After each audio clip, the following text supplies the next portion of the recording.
Het Scootjesjournaal wie Aran Simmer hoe dijs het programma met de meeste sjoggers op NPO 1. De Centrale Commissie Scootjesielen is tegenwiers met het verdergaan van de gearworking tussen de beide media. Nou, we hebben goede ervaringen gehad met de reacties die we kregen hebben vanuit het land. En dat is heel wijdwaardig en breed.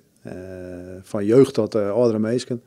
En dat heeft dus eigenlijk wel dat ik gedacht, we kennen wel misschien wat meer mooi. En ja, dat toch een omroep Max en omroep Friesland hetzelfde doen. Dus dat is wel heel erg mooi.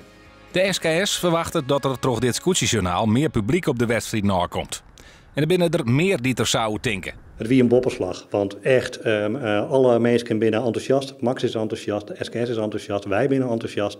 Maar je zult ook effecten in de provincie. Het Scootjemuseum had meer bezoekers dan eer.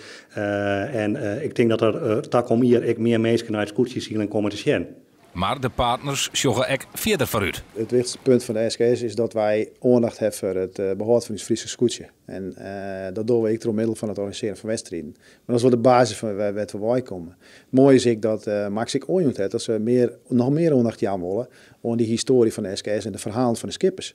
Nou, dat is natuurlijk prachtig dat op deze manier weer verder gebracht wordt. Dus alle vertrouwen dat we daar eigenlijk nog meer uw verhaal vertellen kunnen als SKS. En ook voor de omroep staat er zeker wat op het spul. De winst van de omroep is onder oren dat wij zien laten kennen onder een landelijk publiek wat we kennen en wat we doen. Dat is goed voor ons namen.